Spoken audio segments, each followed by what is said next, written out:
ফরিদগঞ্জের আপামর মানুষের কল্যাণময় ভাবনা নিয়ে পুনরায় সংবাদ সম্মেলনের মাধ্যমে যাত্রা শুরু করছে ফরিদগঞ্জ সামাজিক উন্নয়ন পরিষদ।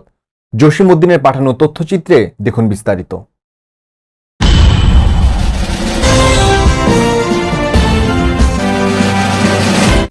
29 জুন শনিবার সকালে সংবাদ সম্মেলনের মাধ্যমে সংগঠনের নবযাত্রার কর্মসূচি তুলে ধরেন খাদ্য মন্ত্রণালয়ের যুগ্ম সচিব, ফরিদগঞ্জ সামাজিক উন্নয়ন পরিষদের সহ-সভাপতি ও কৃতি শিক্ষার্থী সম্মেলন অভিষেক অনুষ্ঠানের আহ্বায়ক হাবিবুর রহমান।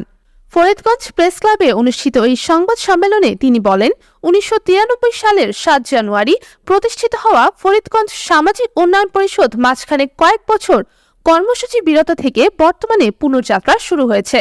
দেশের বিভিন্ন স্থানে প্রতিষ্ঠিত ব্যক্তিদের ফরিদগঞ্জের সামাজিক কর্মকাণ্ড আরও বেশি সম্পৃক্ত করার লক্ষ্যে এই সংগঠন কাজ করে যাবে। ইতিপূর্বে সাবেক সাংসদ মরহুম আলমগীর হায়দার খান, জনাব শফিউল্লাহ কসমিক, আমির হোসেন খান, জাকারিয়া চৌধুরী, সাবেক সাংসদ ডক্টর শামসুল হক ভুইয়া, নুরুল ইসলাম কোম্পানি, বীর মুক্তিযোদ্ধা ইসমাইল হোসেন বেঙ্গল, আমির হোসেন পাটোয়ারি, মোস্তফা কামাল, কাজী কুদ্দুস সহ অনেক গুণীজন এই সংগঠনকে এগিয়ে নিতে কাজ করেছেন। তাদের এই ধারাবাহিকতাকে এগিয়ে নিতে পুনর্যাত্রার এই ক্ষণে আগামী 20 জুলাই রাজধানীর জাতীয় শিশু একাডেমি মিলনায়তনে বিভিন্ন পাবলিক বিশ্ববিদ্যালয় পড়ুয়া ফরিদগঞ্জের শিক্ষার্থীদের সংবর্ধনা ও বৃত্তি প্রদান করার উদ্যোগ নেওয়া হয়েছে।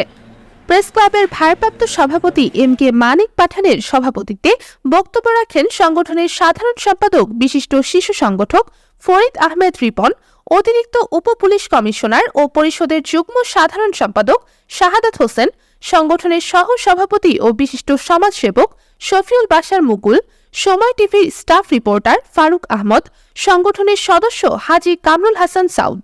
এ সময় উপস্থিত ছিলেন সংগঠনের পাঠাগার সম্পাদক রসুমিয়া, ব্যবসায়ী নুরুল হুদা, দেলোয়ার হোসেন শেখ প্রমুখ। সংবাদ সম্মেলন শেষে প্রেস ক্লাব চত্বরে ফলজ গাছ রোপণের মাধ্যমে সংগঠনের পুনর্যাত্রা শুরু হয়। আমাদের পরবর্তী ভিডিও পেতে পেজে লাইক দিয়ে সাথে থাকুন।